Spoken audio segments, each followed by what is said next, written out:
सबसे पहले मंसूर अली खान साहब, मैं आपसे आगाज़ करना चाहूँगा। एक तो पहले ये बताइए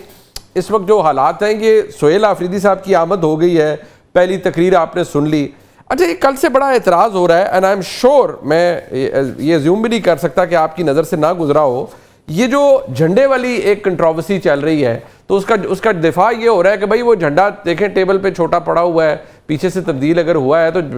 टेबल पे तो पड़ा हुआ है। कायद-ए-आज़म की तस्वीर इस तरह से ली गई है कि वो फ्रेम में नहीं आ रही। कायद-ए-आज़म मोहम्मद अली जिन्ना की तस्वीर वज़ीर आला के दफ्तर में मौजूद है, तो ये प्रोपेगेंडा नहीं होना चाहिए। डू यू थिंक ये डिलिबरेट है? क्योंकि हम माजी की तस्वीर को देखें तो गंडापुर साहब के पीछे केपी गवर्नमेंट का और पाकिस्तान का झंडा होता था। महमूद खान साहब की तस्वीर उनके दफ्तर की देखी जाए तो उसके पीछे भी झंडा होता था पाकिस्तान का। कायद-ए-आज़म की तस्वीर बिल्कुल बैक पर होती थी। सो ये ओवरलुक हुआ है या ये डिलिबरेट लगता है आपको? बहुत शुक्रिया मुनीब साहब। देखिए मेरे ख्याल में जहां तक मैं आज तक कभी सीएम केपी के दफ्तर के अंदर तो नहीं गया, लेकिन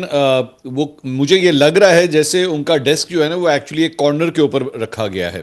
तो उस कॉर्नर के अंदर एक साइड पे इमरान खान साहब की तस्वीर है और एक साइड के ऊपर जो है वो कायद-ए-आज़म मोहम्मद अली जिन्ना साहब की तस्वीर लगी हुई है। लेकिन तो इसलिए चलें, कैमरा एंगल्स के हवाले से शायद ये थोड़ा सा मार्जिन दिया जा सकता है। डिपेंड्स के when you are sitting in a corner तो कहां किस एंगल से तस्वीर खींची गई है। But as far as the flags are concern, उसके ऊपर तो किसी किस्म की कोई दो राय नहीं है कि एक सीएम के दफ्तर के अंदर जो है वो पाकिस्तान का झंडा सबसे पहले और सबसे बड़ा होना चाहिए। बाकी सारे तमाम झंडे, चाहे वो सूबाई हुकूमत के हों या पार्टी फ्लैग्स हों, सब कुछ बाद में आता है। सो मेरे ख्याल में ये एक गलती उनसे ज़रूर हुई है। मैं उनको तस्वीरों के हवाले से शायद फिर भी मार्जिन दे दूं, क्योंकि जहां पे आप इसकी बात कर रहे हैं तो वहीं पे आज इसी स्टोरी के ऊपर मैं भी ज़रा थोड़ा सा काम कर रहा था, तो मैंने तस्वीर देखी मरियम नवाज साहिबा के दफ्तर की, जो उनका सीएम हाउस का दफ्तर है। तो उसमें उनके बिल्कुल पीछे जो है वो नवाज शरीफ साहब की तस्वीर है और नवाज शरीफ साहब की तस्वीर के ऊपर जो है वो कायद-ए-आज़म मोहम्मद अली जिन्ना साहब की तस्वीर जो है वहां पे लगी हुई है। और same is the case with Murad Ali office as well, वहां पे भी मैंने देखा, लेकिन उसमें भी उन्होंने तो बल्कि जुल्फकार अली भुट्टो, मोहतरमा बेनज़ीर भुट्टो, आसिफ अली ज़रदारी साहब, बिलावल भुट्टो, ये 4 तस्वीरें अपनी पार्टी से एफिलिएटेड लीडरान की लगाई हुई है। लेकिन इन सब तस्वीरों से सबसे ऊपर जो है वो कायद-ए-आज़म मोहम्मद अली जिन्ना साहब की तस्वीर है। सो मेरे ख्याल में तस्वीरों के हवाले से जो है वो फिर भी शायद मार्जिन दे दें कि उनकी प्लेसमेंट जो है वो कैमरा एंगल्स का कसूर है, लेकिन झंडों के हवाले से कम जो है वो कोई दो राय नहीं है। मेरे ख्याल में उनसे ये गलती हुई है और इस गलती को उन्हें ठीक करना चाहिए। अब इमरान शफकत साहब, आप भी मंसूर अली खान साहब की बात से एग्री करेंगे कि ये गलती है, स्टाफ कर सकता है, कोई कर सकता है? क्योंकि आमतौर पर तहरीक इंसाफ के दोस्त दूसरों के हवाले से जब ये गलती पॉइंट आउट करते हैं तो वो इसके पीछे पूरा एक साजिशी मफरूज़ा करते हैं कि ये जानबूझकर किया जा रहा है। बल्कि अभी कुछ देर पहले ख्वाजा आसिफ साहब से मेरी गुफ्तगू हुई तो उन्होंने कहा ये डिलिबरेट, ये मेथड बिहाइंड मैडनेस है, ये डिलिबरेट हरकतें हैं, ये ऐसे नहीं हो रही। क्या आप भी समझते हैं कि इसको हमें फेस वैल्यू पे लेना चाहिए कि गलती हो गई किसी से? मेरा ख्याल है कि गलती जब तक कोई अपनी किसी हरकत का एतराफ़ ना करे कि जी ये उसने काम किया है और इसके पीछे उसकी कोई पॉलिटिकल थॉट है या वो उसका जो कोई फ़लसफ़ा है वो उस वजह से वो वाला काम कर रहा है, तो तब तक तो मेरा ख्याल है कि ना कोई गिरफ्त हो सकती है, ना कोई कानूनी कार्रवाई हो सकती है। मेरा ख्याल है कि पाकिस्तान तहरीक इंसाफ जो है वो इस तासुर से ज़रा आगे निकल आई है। वो तकसीम का कह लें मामला वो बढ़ा चुकी हुई है और उनको लगता है कि उनकी पार्टी को टारगेट किया जा रहा है और उनको लगता है कि उनकी पार्टी जो है वो एक ख़ास मकसद लेके चल रही है। तो लिहाजा वो लग ये रहा है मुझे कि वो अगर ये जानबूझ के वो काम कर रहे हैं तो वो मैसेज देने की कोशिश कर रहे हैं कि हमारी जो आइडेंटिटी है वो ज़ाहिर है कि सुहेल आफरीदी साहब के बारे में DGISPR की से सवाल हुआ था तो उन्होंने भी बड़ा खुल के कहा था, तासुर भी यही था कि इस तरह का शख्स जो है वो शायद वज़ीर आला ना बनने दिया जाए, अदालतों तक जाया जाए या कोई और भी किया जाए। और ये एक टसल बहरहाल पाकिस्तान की इस्टेब्लिशमेंट के साथ थी और वो तो मुझे अगर पूछे तो वो शायद भोलपन में या किसी और वजह से वो इस टसल को एंटी स्टेट ले गए हुए हैं। तो ये जो उन्होंने झंडा शंडा लगाया, फिर वो जो उन्होंने मफरल पहन के, वो जो स्कार्फ पहन के भी ओथ लिया था, मैसेजिंग है और ये मुझे गलती नहीं लगती। मतलब आपको लगता है बगैर किसी वजह के नहीं है? बगैर वजह के नहीं है। और ये वजह समझ भी आ रही कि वजह क्या हो सकती है। ऐसी बात नहीं कि वो वजह समझ नहीं आ रही। अच्छा मंजूर साहब, अभी इमरान भाई ने कहा, इमरान शफकत साहब ने, कि ये भोलपन में हुआ है या किस तरह हुआ है। इशू ये है कि क्या आपको लगता है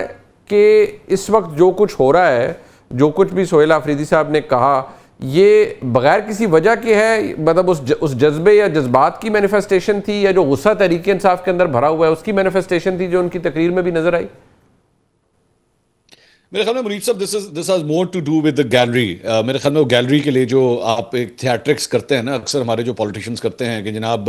और वो खास तौर पे इसका रूम बहुत ज़्यादा होता है when you are in the opposition. तो सोहेल आफरीदी साहब भी जो हैं, वो जाहिर बात है उनके यूथ विंग से आए हुए हैं, इंसाफ स्टूडेंट फेडरेशन के सदर रहे हुए हैं, और सोशल मीडिया के का जो एक बयानिया डेवलप होता है पाकिस्तान तहरीक इंसाफ के ऊपर, अक्सर औकात ये इल्ज़ामात लगते हैं कि इनकी स्ट्रेंथ भी यही है और एक्चुअली इनकी वीकनेस भी यही है। इनके बहुत से डिसीजंस, इनकी बहुत सी अपॉइंटमेंट्स और बहुत से फैसले जो हैं वो सोशल मीडिया क्या प्ले कर रहा है, या इनके बड़े बड़े यूट्यूबर्स जो है वो क्या बयानियां बना रहे हैं, ये उसके मुताबिक शेपअप करते हैं। सोहेल आफरीदी साहब ने मेरे ख्याल में गंडापुर साहब के साथ 1.5 साल जो कुछ हुआ है, और जिस तरह उनके अपने सोशल मीडिया विंग ने जिस तरह गंडापुर साहब को टारगेट किया and ultimately he lost his seat, तो यहां पे भी सोहेल आफरीदी साहब मेरे ख्याल में गैलरी के लिए जो है वो ज्यादा खेल रहे थे, और इसीलिए वो अशार और इसीलिए वो इश्क इमरान के ये सारे तस्करे वगैरह ये शायद उसी वजह से हो रहा था। लेकिन obviously I think with the passage of time he will realise के इस तरह जो है वो सिर्फ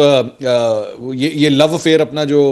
इमरान खान साहब के साथ है, एक पॉलिटिकल लव अफेयर, ये कहने को बहुत अच्छी चीज़ है, तकरीरों के लिए बहुत अच्छा लगता है, लेकिन सूबे इस तरह नहीं चलते। सूबे जो है वो इन नारों के साथ सिर्फ नहीं चलते, प्रैक्टिकल पॉलिटिक्स आपको करनी पड़ती है। आपको मुख्तलिफ अफसरान के साथ, डिपार्टमेंट्स के साथ,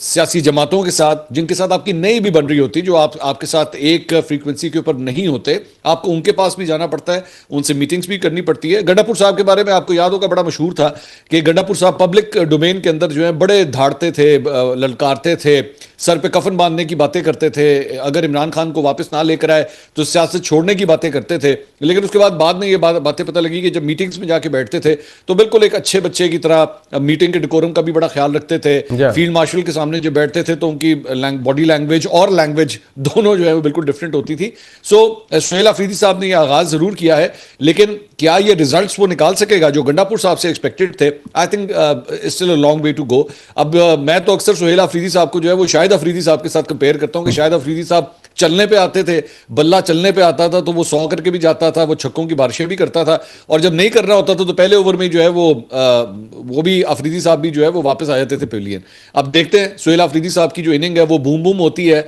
या फिर वो इसी तरह पहले ओवर में आउट होकर वापस आ जाएंगे। इमरान शफकत साहब, खान साहब ने कहा है कि मेरे ओपनिंग बैट्समैन है और खुलकर खेलें, तो